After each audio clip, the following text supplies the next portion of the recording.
கன்னிராசிக்காரர்களே, ஒரு நிமிஷம் கவனிங்க. இந்த வீடியோவை நீங்க தவற விட்டீங்கன்னா, நீங்க எதிர்பார்க்காத ஒரு விஷயம் நடக்கலாமுங்க.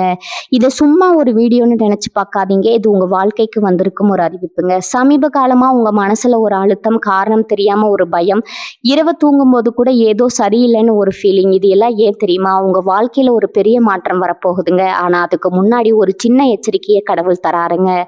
நீங்க இத கவனிக்காம விட்டீங்கன்னா, ஒரு வாய்ப்பு கைவிடப்படலாமுங்க. அல்லது ஒரு உறவு, ஒரு பண விஷயம் உங்க கையில இருந்தே நழுவி போகலாமுங்க. ஆனா பயப்படாதீங்க. இதுக்கு ஒரு வழி இருக்குதுங்க. இன்னும் நேரம் இருக்குதுங்க. இப்போ உங்க மனசுல இருக்கிற அந்த ஒரு பெரிய கவலைய நினைச்சுக்கிட்டு கடவுள் எனக்கு துணைன்னு கமெண்ட்ல எழுதுங்க. அந்த ஒரு நம்பிக்கை உங்க பாதையை மாற வைக்குமுங்க. இன்னும் நீங்க நம்ம சேனலை சப்ஸ்கிரைப் பண்ணலைன்னா இப்பவே பண்ணுங்க. ஏன்னா இந்த மாதிரி எச்சரிக்கைகள் எல்லாம் எல்லாருக்கும் கிடைக்காதுங்க. வாங்க உங்க வாழ்க்கையை மாற்றக்கூடிய அந்த ரகசியத்தை இப்பவே தெரிஞ்சுக்கலாமுங்க. நண்பர்களே, உங்கள் ராசி கன்னி ராசியா? உங்களை பார்க்கும்போது மற்றவர்கள் வியக்கிறார்களா? உங்கள் அறிவாற்றலுக்கும் நேர்த்தியான செயல்களுக்கும் பின்னால ஒரு மிகப்பெரிய ரகசியம் ஒளிந்திருக்குதுங்க. இந்த பிறவியில நீங்க இப்படி இருப்பதற்கு உங்கள் முற்பிறவிதான் காரணம்னு அகத்தியர் பெருமான் தனது நாடி ஜோதிடத்துல சொல்லி இருக்கிறாருங்க. நீங்க முற்பிறவியில ஒரு சாம்ராஜ்யத்தை ஆண்ட ராஜாவா அல்லது அதிகாரமிக்க ராணியா? உங்கள் ஆன்மாவின் ரகசியத்தை இந்த வீடியோவில் விரிவா பார்ப்போமுங்க.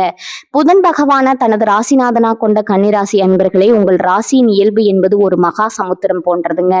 காலபுருஷ தத்துவப்படி 6வது ராசியா வரும் கன்னி அறிவின் இருப்பிடமாகவும் ஆற்றலின் பிறப்பிடமாகவும் திகழுதுங்க. நீங்க எதையும் கச்சிதமா செய்பவர்கள்னு சொன்னா அது மிகையாகாதுங்க. ஒரு வேலையை தொடங்கினா அது முழுமையான அர்ப்பணிப்புடன் ஈடுபட்டு அதன் நுணுக்கங்களை ஆராய்ந்து மற்றவர்கள் கண்களுக்கு புலப்படாத மிக சிறிய பிழைகளையும் கண்டறிந்து அதை சரி செய்யும் ஆற்றல் உங்களுக்கு மட்டுமே இருக்குதுங்க. இது ஏதோ தற்செயலா இந்த பிறவியில உங்களுக்கு அமைந்த பண்பு அல்லங்க. முற்பிறவியில நீங்க வகித்த உயரிய பதவியின் எச்சமே இந்த துல்லியமான அணுகுமுறைங்க. கன்னிராசிக்காரர்களின் மூளை ஒரு மின்னல் வேக கணினியை போல செயல்படுமுங்க. புதன் பகவான் வித்தைக்கும் புத்திக்கும் காரகர் என்பதால உங்களுக்கு இயல்பாகவே எதையும் பகுப்பாய்வு செய்யும் திறன் அதிகமுங்க. ஒரு செயலை செய்வதற்கு முன்னால அதன் சாதக பாதகங்களை 1000 முறை சிந்திப்பீங்க. உங்க பேச்சுல ஒரு நிதானமும் தெளிவும் இருக்குமுங்க. தேவையற்ற வார்த்தைகளை தவிர்த்து சொல்ல வேண்டியதை சுருக்கமாகவும் ஆழமாகவும் சொல்லும் கலை உங்களுக்கு கைவந்த கலைங்க. மற்றவர்கள் குழப்பத்தில் ஆழ்ந்திருக்கும் வேளையில நீங்க மட்டும் அமைதியா இருந்து அந்த பிரச்சனைக்கான தீர்வை மிக எளிதா கண்டடைவீங்க. உங்க ராசியின் மிகப்பெரிய பலமே உங்க பொறுமை தாங்க. கடினமான உழைப்புக்கு நீங்க ஒருபோதும் அஞ்சுவதில்லைங்க. ஒரு சிற்பி எப்படி ஒரு கல்லை செதுக்கி அழகான சிலையா மாற்றுகிறாரோ அது போல நீங்க எடுத்துக்கொண்ட எந்த ஒரு காரியத்தையும் செதுக்கி சிறப்பா முடிப்பீங்க. கன்னிராசி என்பது நிலராசியாகுமுங்க. நிலத்தை போலவே நீங்க பொறுமைசாலியாகவும் யதார்த்தமானவராகவும் இருப்பீங்க. கற்பனை உலகில மிதப்பதை விட தரைமட்டத்துல நின்று உண்மையை ஆராய்வதே உங்கள் பாணிங்க. மற்றொரு சிறப்பம்சம் என்னவென்றால் கன்னிராசியினர் இயற்கையிலேயே தூய்மையை விரும்புவீங்க. உங்கள் சுற்றுப்புறம் மட்டுமின்றி உங்கள் எண்ணங்களும் தூய்மையாக இருக்க வேண்டும்னு விரும்புவீங்க. ஒழுக்கமான வாழ்க்கை முறை, நேர்த்தியான உடை, மற்றவர்களுக்கு மரியாதை அளிக்கும் குணம் ஆகியவை உங்கள் ஒரு முழுமையான மனிதரா காட்டுதுங்க. ஒரு அரண்மனையில அமைச்சராகவோ அல்லது கணக்கதிகாரியாகவோ முற்பிறவியில இருந்திருந்தா இப்போது உங்களுக்கு திட்டமிடுதல் பெரும் ஆர்வம் இருந்திருக்குமுங்க. காலையில எழுந்ததிலிருந்து இரவு உறங்கும் வரை ஒவ்வொரு நிமிடத்தையும் பயனுள்ளதா மாற்ற வேண்டும்ங்கிற உந்துதல் உங்களுக்குள்ள எப்போதும் ஓடிக்கொண்டே இருக்குமுங்க. உங்களிடம் இருக்கும் நுணுக்கமான கவனிப்பு திறன் வியக்கத்தக்கதுங்க. ஒரு கூட்டத்துல நீங்க அமைதியா அமர்ந்திருந்தாலும் அங்கு நடக்கும் ஒவ்வொரு அசைவையும் உங்கள் கண்கள் பதிவு செய்து கொண்டே இருக்குமுங்க. யார் உண்மை பேசுகிறார்கள், யார் நடிக்கிறார்கள் என்பதை உங்கள் உள்மனம் சற்றென்று கணித்து விடுமுங்க. இந்த உள்ளுணர்வு என்பது பல பிறவிகளா தொடருங்க. ஆண்மை ஞானத்தின் வெளிப்படணுங்க. கன்னிராசியினர் மற்றவர்களுக்கு உதவி செய்வதில் அள்ளி கொடுக்கும் குணம் கொண்டவங்க. ஆனா அதை விளம்பரப்படுத்தி கொள்ள உங்களுக்கு பிடிக்காதுங்க. மற்றவர்களின் துன்பத்தை போக்க நீங்க எடுக்கும் முயற்சிகள் அனைத்தும் மிக ரகசியமாகவும் கண்ணியமாகவும் இருக்குமுங்க. சேவை மனப்பான்மை உங்கள் ரத்தத்திலே உரிய ஒன்றுங்க. ஒரு நிர்வாகத்தை சீரமைப்பதில் உங்களுக்கு நிகர் நீங்களேங்க. குழப்பமான சூழலை சீர் செய்து அதை ஒரு நேர்கோட்டில் கொண்டு வரும் வித்தை உங்களுக்கு தெரியுமுங்க. உடல் ஆரோக்கியத்திலும் நீங்க அதிக கவனம் செலுத்துவீங்க. உங்கள் உணவு பழக்கம், உடற்பயிற்சி என அனைத்திலும் ஒரு கட்டுக்கோப்பு பின்பற்றுவீங்க. இந்த நேர்த்தி தான் உங்களை மற்ற ராசிகளிடமிருந்து தனித்து காட்டுதுங்க. கன்னி ராசியின் ராசி என்பதால ஆண்களா இருந்தாலும் சரி, பெண்களா இருந்தாலும் சரி, அவர்களிடம் ஒரு மென்மையான போக்கும் அதே சமயம் உறுதியான முடிவெடுக்கும் திறனும் கலந்திருக்குமுங்க. நீங்க ஒரு விடயத்த அணுகுமுறை என்பது விஞ்ஞான பூர்வமானதுங்க. எதையும் ஆதாரம் இல்லாம நம்ப மாட்டீங்க. ஏன், எதற்கு, எப்படிங்கிற கேள்வி உங்க அறிவின் திறவுகோள்களை இந்த தேடல் தான் உங்களை ஒரு சிறந்த மேதையா மாற்றிருக்குமுங்க.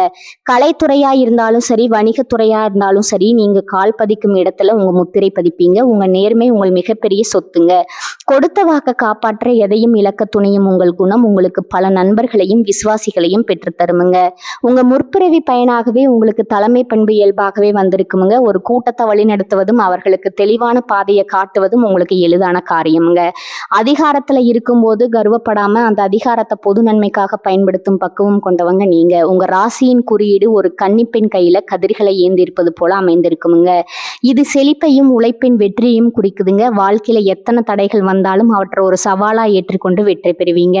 தோல்வி உங்களை முடக்கி போடாதுங்க, மாறாக இன்னும் வலுவாக இடச் செய்யுங்க. இந்த பிறவியில நீங்க ஒரு ராஜாவை போலவோ அல்லது ராணியை போலவே உணர்வதற்கு காரணம் உங்க ஆன்மாவுல பதிந்துள்ள அந்த பழைய நினைவுகள் தாங்க. உங்க அறிவாற்றல் என்பது முற்பிறவி தவம்ங்க. உங்க உழைப்பு என்பது இந்த பிறவிக்கான வெற்றி பாதைங்க. கன்னிராசியில பிறந்த நீங்க உண்மையிலேயே ஒரு அதிசய பிறவிதாங்க. உங்க வாழ்வில ஒவ்வொரு அடியும் ஒரு வரலாற்று சாதனைக்கான தொடக்கமே. அகத்திய மாமுனிதர் தனது ஞான பெருக்கில கன்னிராசினரை பற்றி குறிப்பிடும்போது அவர்களின் ஆன்மா சுமந்து வரும் அந்த பழைய அரச வம்சத்து நினைவுகளை பற்றி மிக தெளிவா விளக்கியிருக்கிறாருங்க.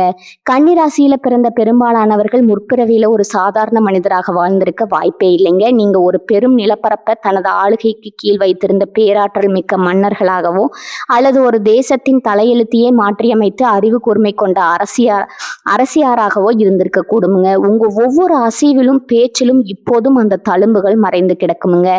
ஏன், உங்களுக்கு தெரியாமலேயே ஒரு கம்பீரம் உங்களை சுற்றி எப்போதும் நிலவுங்கிறது எப்போதாவது யோசிச்சிருக்கீங்களா? ஒரு கூட்டத்துல நீங்க நுழையும் போது உங்களை அறியாமலேயே மற்றவர்கள் உங்களுக்கு ஒரு மரியாதை தருகிறாங்க. ஏன்னா அது உங்கள் ஆன்மாவில் பதிந்துள்ள அந்த சிம்மாசனத்தின் நிழலாகுமுங்க. அன்று நீங்க உயரமான பீடத்தில் அமர்ந்து ஆயிரக்கணக்கான மக்களுக்கு தீர்ப்பு வழங்கிங்க. அந்த அதிகாரம் இப்போதும் உங்க கண்கள்ல ஒரு மின்னலா தெரியுங்க. முற்பிறவியில நீங்க ஒரு நாட்டின் சட்டத்திட்டங்களை வகுத்தவர் என்பதாலதான் இந்த பிறவியிலும் எதையும் ஒரு நெறிமுறைப்படி மிக துல்லியமா செய்ய வேண்டும்னு துடிக்கிறீங்க. நிர்வாகத்திறன் என்பது உங்களுக்கு ரத்தத்திலே ஊறிய ஒரு கரைங்க. ஒரு ராஜ்யத்தின் வரவு செலவு கணக்குகளை பார்ப்பது முதல் போர்க்களத்துல படைகளை அனுபவிக்க செய்வது வரை அனைத்தையும் நீங்க நுணுக்கமா கவனித்திருப்பீங்க. அதனாலதான் இன்று உங்க வீட்டுல ஒரு சிறு பொருள் தவறான இடத்துல இருந்தாலும் உங்க மனம் பதறதுங்க. ஒழுங்கற்ற தன்மையை உங்களால ஒருபோதும் சகித்து கொள்ள முடியாதுங்க. ஒரு அரசன் தன் கோட்டையை எவ்வளவு தூய்மையாகவும் பாதுகாப்பாகவும் வைத்திருப்பானோ அதே மனநிலை இன்றும் உங்களை தொடருதுங்க. அகத்தியர் முனிவர் கூறுகிறார், கன்னிராசியினர் பேசுவதை கவனிச்சா அதில் ஒரு அதிகார தோரணையும் அதே சமயம் ஆழ்ந்த நீதியும் கலந்திருக்குமுங்க. மற்றவர்களுக்கு ஆலோசனை வழங்குவதில் நீங்க ஏன் இவ்வளவு வல்லவரா இருக்கிறீர்கள்? ஏனெனில் அன்று நீங்க அமைச்சர்களுக்கும் தளபதிகளுக்கும் கட்டளையிட்டவருங்க. மக்களின் குறைகளை கேட்டு அவர்களுக்கு நல்வழி காட்டிய அந்த அனுபவம் இப்போதும் உங்கள் ஆள் மனதுல ஒரு ஞானமா தங்கி இருக்குதுங்க. இந்த பிறவியில நீங்க ஒரு எளிய நிலையில இருந்தாலும் கூட உங்களை நாடி 10 பேர் வந்து அறிவுரை கேட்கிறார்கள் என்றால் அது உங்கள் முற்பிறவி பற்றையின் வெளிப்பாடாவே இருக்குமுங்க. முற்பிறவியில நீங்க ஒரு ராஜாவா இருந்த போது உங்கள் குடிமகனின் நலனுக்காக தனிப்பட்ட ஆசைகளை தியாகம் செய்திருப்பீங்க. அந்த தியாக உணர்வு தான் இப்போது உங்கள் குடும்பத்திற்காகவோ அல்லது நண்பர்களுக்காகவோ உங்களை வருத்தி கொள்ள தூண்டுதுங்க. ஒரு ராணிக்கு இருக்க வேண்டிய அந்த பொறுமையும் நிதானமும் தொலைநோக்கு பார்வையும் கன்னிராசி பெண்களிடம் என்றும் அச்சாசலா இருப்பதை பார்க்கலாமுங்க. ஆடம்பரம் உங்கள் கண்களுக்கு தெரிந்தாலும் உங்கள் உள்ளம் எப்போதும் எளிமையையும் அதே சமயம் ஒரு உயர்வான தரத்தையும் மட்டுமே தேடுமுங்க. மலிவான எதையும் உங்கள் மனம் ஏற்காது. ஏனெனில் உங்கள் ஆன்மா ராஜவம்சத்து தரத்தை பழகிவிட்டதுங்க. அரசு சபையில நுழையும் போது ஒரு அரசன் எப்படி தனது ஆடையையும் நடையையும் சீராக வைத்திருப்பானோ அதே போன்றுதான் நீங்களும் பொது இடங்களுக்கு செல்லும் போது மிக நேர்த்தியா இருக்க விரும்புவீங்க. உங்க பேச்சுல ஒரு சத்தியம் இருக்குமுங்க. அன்று நீங்க இட்ட கட்டளைகளே அந்த நாட்டின் சட்டங்களா இருந்துச்சுங்க. அதனாலதான் இன்று யாராவது பொய் சொன்னாலோ அல்லது அநீதி இழைத்தாலோ உங்க ரத்தம் கொதிக்குதுங்க. அநீதியை கண்டு பொங்குவது என்பது ஒரு போர் வீரனுக்கோ அல்லது ஒரு மன்னனுக்கோ உரிய இயல்பாகுமுங்க. கன்னிராசியின் கைகள்ல இருக்கும் அந்த நெற்கதிர்கள் நீங்கள் முற்பிறவியில உங்க மக்களுக்கு வழங்கிய செழிப்பை குறிக்குதுங்க. பசிப்பினி போக்கிய ஒரு வள்ளலாக நீங்க இருந்திருக்கலாமுங்க. அகத்தியர் தனது நாடிச்சுவடிகள்ல கன்னிராசினர் முற்பிறவியில செய்த தர்ம காரியங்களே இந்த பிறவியில அவர்களை காக்கும் கவசமா இருப்பதாக குறிப்பிடுகிறாருங்க. நீங்க செய்த தான தர்மங்கள் தான் இன்று உங்களுக்கு வரும் ஆபத்துகளிலிருந்து உங்களுக்கு ஒரு கண்ணுக்கு தெரியாம ஒரு கரமா வந்து காப்பாத்துதுங்க. சிம்மாசனத்துல அமர்ந்து தீர்ப்பு வழங்கிய அந்த பழைய காலத்து நினைவுகள் சில நேரங்கள்ல உங்களுக்கு ஒரு தனிமையை தரலாமுங்க. யாரும் என்னை புரிந்து கொள்ளல அப்படிங்கிற எண்ணம் அடிக்கடி உங்களுக்கு வரலாமுங்க. அது ஏன்னா எதனால தெரியுமா? ஒரு அரசன் எப்போதும் தனிமையில தான் இருப்பான். அவன் எடுக்கும் முடிவுகள் கடினமானவை, மற்றவர்களுக்கு அது புரியாதுங்க. அதே போன்ற ஒரு தனிமை உணர்வை நீங்க இப்போதும் உணர்கிறீர்கள் என்றால் நீங்க முற்பிறவியில ஒரு உன்னதமான தலைவனா இருந்திருப்பீர்கள் என்பதற்கு அதுவே சாட்சிங்க. உங்க கண்கள் எப்போதுமே எதையோ தேடிக்கொண்டிருக்குங்க. ஒரு புதிய இடத்திற்கு சென்றா கூட அங்குள்ள குறைகளை கண்டுபிடித்து அதை எப்படி சீரமைக்கலாம்னு உங்க மூளை யோசிக்குங்க. இது ஒரு சிறந்த ஆட்சியாளரின் லட்சணம்ங்க. முற்பிறவியில ஒரு சிதமடைந்த ராஜ்யத்தை நீங்க கட்டி எழுப்பியிருக்கலாமுங்க, அல்லது பஞ்சத்தில் வாடிய தேசத்தை வளமான தேசமா மாற்றி இருக்கலாமுங்க. அந்த புத்தாத சிந்தனையை இப்போதும் உங்களுக்குள்ள ஊற்றெடுத்து கொண்டே இருக்குமுங்க. அகத்திய முனிவர் காட்டும் இந்த பாதை உங்கள் ஆன்மாவின் ஆழத்தை உங்களுக்கு உணர்த்துதுங்க. நீங்க சாதாரணமானவர் அல்லங்க. உங்க ஒவ்வொரு சொல்லும் ஒரு மந்திரம்ங்க. உங்கள் ஒவ்வொரு செயலும் ஒரு நீதிங்க. முற்பிறவியில நீங்க இழந்த அந்த மகுடத்தை இந்த பிறவியில உங்க அறிவாலும் உழைப்பாலும் மீண்டும் சுட்டி கொள்வீங்க. ராஜாவாகவோ ராணியாகவோ வாழ்ந்த அந்த நினைவுகள் உங்கள் நரம்புகள்ல ஓடிக்கொண்டிருக்குதுங்க. அதை உணர்ந்து நீங்க செயல்பட்டா இந்த புவியில உங்களை வெல்ல யாருமே இல்லைங்க. உங்கள் கம்பீரமும் நிலைக்கட்டும்ங்க. உங்கள் புகழ்வட்டும் முற்பிறவியில நீங்க ஒரு சாம்ராஜ்யத்தை ஆண்ட மன்னராகவோ அல்லது அரசியராகவோ இருந்ததன் விளைவுங்க. இந்த பிறவியில உங்க அன்றாட வாழ்வின் ஒவ்வொரு அணிவிலும் பிரதிபலிக்குதுங்க. நீங்க இன்று ஒரு சாதாரணமான பணியில இருக்கலாமுங்க, அல்லது ஒரு சிறிய இல்லத்தை நிர்வகிப்பவரா இருக்கலாமுங்க. ஆனா உங்க உள்ளத்துல இருக்கும் அந்த தலைமை பண்பு உங்களை அறியாமலே உங்களை ஒரு வழிகாட்டியா மாற்றுதுங்க. ஒரு சிம்மாசனத்துல அமர்ந்து ஆணை பிறப்பித்த அந்த ஆன்மா என்று ஒரு அலுவலகத்திலோ அல்லது ஒரு பொது இடத்திலோ இருக்கும்போது அங்குள்ள குறைகளை சுட்டி காட்டி அதை சீரமைக்க துடைக்குதுங்க. மற்றவர்கள் குழம்பி போய் நிற்கும் வேளையில நீங்க மட்டும் மிக தெளிவான முடிவுகளை எடுப்பீங்க. இது எதனால் தெரியுமா?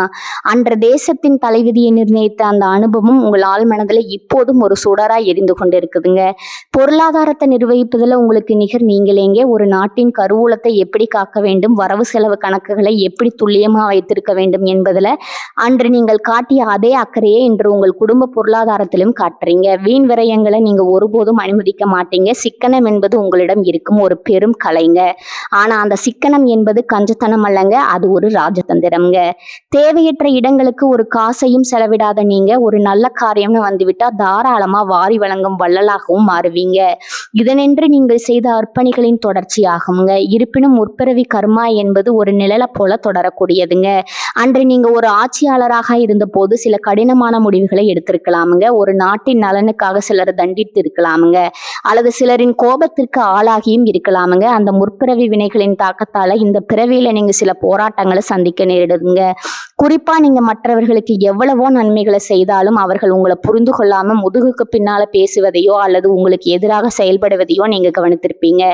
ஒரு மன்னன் எப்போதுமே புகழ்ச்சிகளையும் இகழ்ச்சிகளையும் சமமா சந்திக்க வேண்டி இருக்குமுங்க. அதே நிலைதான் இன்றும் உங்களுக்கு தொடருதுங்க.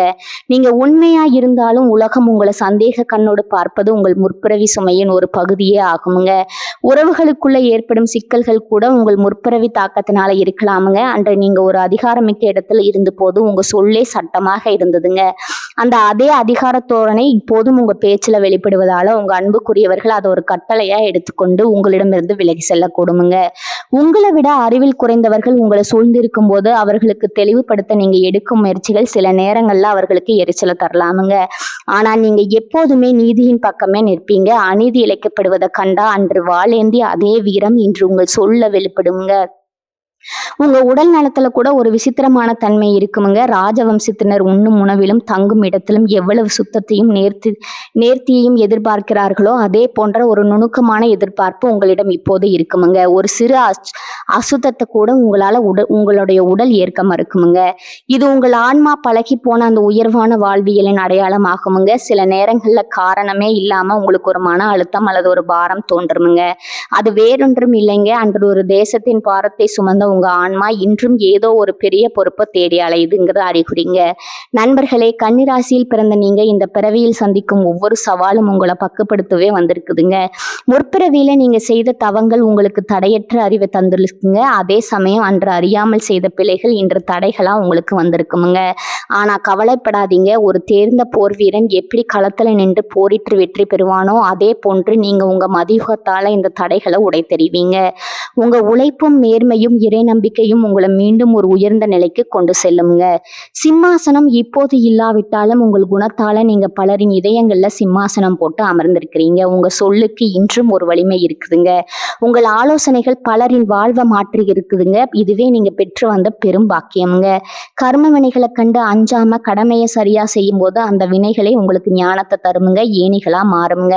ராஜாவா வாழ்ந்த நினைவுகளை ஒரு சக்தியா மாற்றிக்கொள்ளுங்க. இந்த பிறவியிலும் நீங்க ஒரு வெற்றியாளராகவே வலம் வருவீங்க.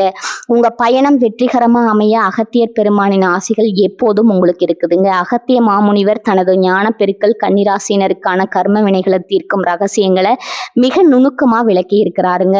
முற்பிறவியில நீங்க ஒரு அதிகாரமிக்க இடத்துல இருந்த போது அறியாமல் செய்த பிழைகளுக்கு உங்க சொல்லால் பாதிக்கப்பட்டவர்களின் மன வருத்தமும் இந்த பிறவியில ஒரு தடையா உருவெடுக்கலாமுங்க. இந்த தடைகளை உடைத்து இழந்த அந்த ராஜயோகத்தை மீண்டும் இந்த பிறவியில நீங்க அனுபவிக்க வேண்டும் என்றால் அதற்கு சில ஆன்மீக சாவிகள் தேவைப்படுதுங்க. அந்த சாவிகளின் முதன்மையானது அறம் செய்தல், அறம் செய்ய விரும்பு என்பதற்கு இணங்க நீங்க செய்யும் தர்மம் உங்கள் தலைமுறையை காக்கும் கவசமா மாறுங்க. குறிப்பா ஆதரவற்றவர்களுக்கு அன்னதானம் செய்வது என்பது சாதாரண ஒரு தானம் அல்லங்க. ஒரு பசித்த வயிறு குளிரும் போது அந்த ஆன்மா தரும் ஆசி என்பது 1000 மந்திரங்களுக்கு சமம்ங்க.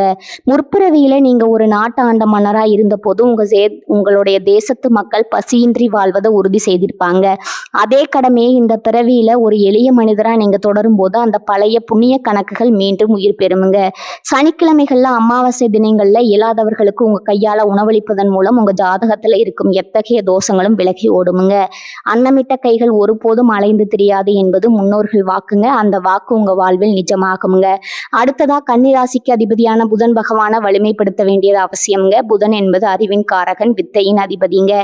புதன்கிழமைகள்ல நீங்க மேற்கொள்ளும் வழிபாடுகள் உங்கள் வாழ்வின் போக்கையே மாற்றி அமைக்குமுங்க. பச்சை நிற ஆடைகள் அணிவதும் அன்று முழுவதும் பசுக்களுக்கு புல் அல்லது அகத்துக்கீரை வழங்குவதும் உங்க கர்ம வினைகளை கரைக்குமுங்க. அருமருந்துங்க. புதன்கிழமை அன்று அதிகாலையில எழுந்து நீராடி மகாவிஷ்ணுவின் திருநாமங்களை உச்சரிப்பது உங்களுக்கு ஒரு பெரும் பாதுகாப்பை தருமுங்க. விஷ்ணு சகஸ்கரநாமம் போன்ற புனிதமான மந்திரங்களை ஓதுவது அல்லது கேட்பது உங்கள் இல்லத்துல லட்சுமி கடாட்சத்தை நிலைக்க செய்யுமுங்க. அகத்தியர் பெருமான் வலியுறுத்தும் மற்றொரு முக்கிய விஷயம் திருக்கடையூர் போன்ற புனித தலங்களுக்கு சென்று வழிபடுவது அல்லது உங்கள் குலதெய்வ கோயில்ல நெய் தீபம் ஏற்றி வழிபடுவது ரொம்பவும் சிறப்புங்க. எண்ணெய் தீபத்தை விட நெய் தீபம் உங்க வாழ்வில் இருக்கும் இருளை அகற்றி ஒளிமயமான பாதையை திறந்து விடுமுங்க.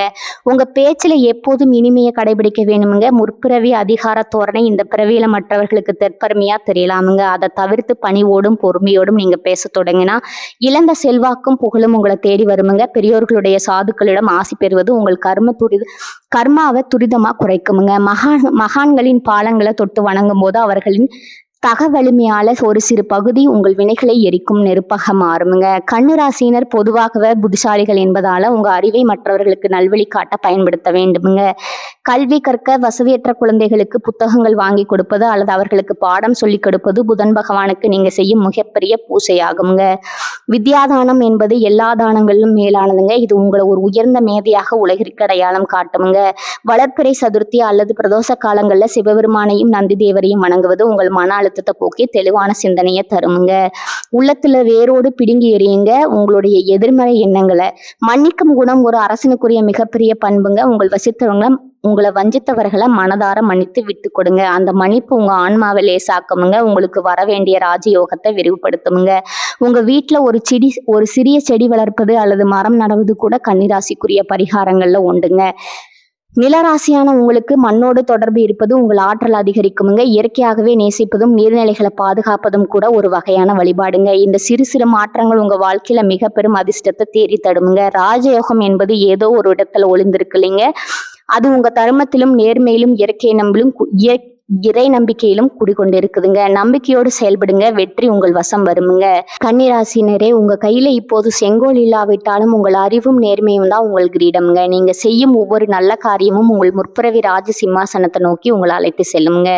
நீங்க பிறப்பால ஒரு வெற்றியாளர் என்பதை ஒருபோதும் மறக்காதீங்க. உங்க வாழ்வில் நடந்த ஏதாவது ஒரு அதிசயம் உங்கள் முற்பிறவியை நினைவூட்டுறதாங்கிறத அதை கீழே கமெண்ட்ல சொல்லுங்க.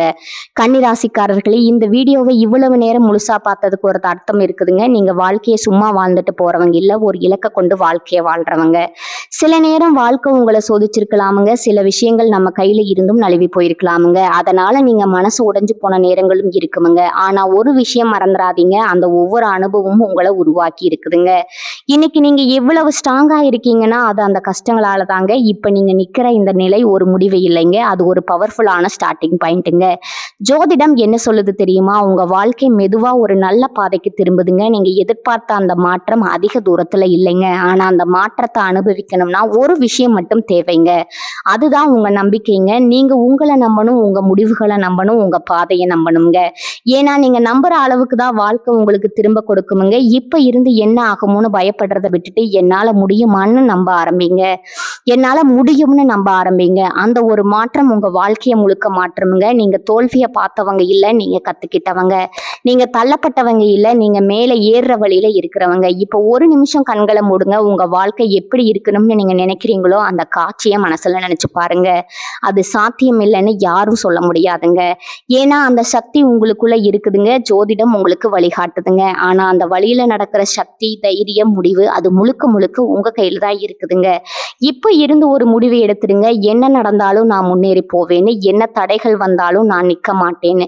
என் வாழ்க்கையை நான் மாற்றுவேன். இந்த முடிவை எடுத்த அந்த நிமிஷத்துல இருந்து உங்க வாழ்க்கை மாற ஆரம்பிச்சிருக்குங்க. நம்பிக்கையோட இருங்க. பாசிட்டிவா நினைச்சுக்கோங்க. நீங்க டிசர்வ் பண்ற அந்த சந்தோஷம், வெற்றி, அமைதி அது உங்களை கண்டிப்பா தேடி வருங்க. கன்னிராசிக்காரர்களே, நீங்க சாதிக்க பிறந்தவர்கள், நீங்க ஜெயிக்க பிறந்தவர்கள். நல்லதே நடக்குமுங்க. நிச்சயமா நடக்குமுங்க. வாழ்க வளமுடன். நன்றி, வணக்கம்.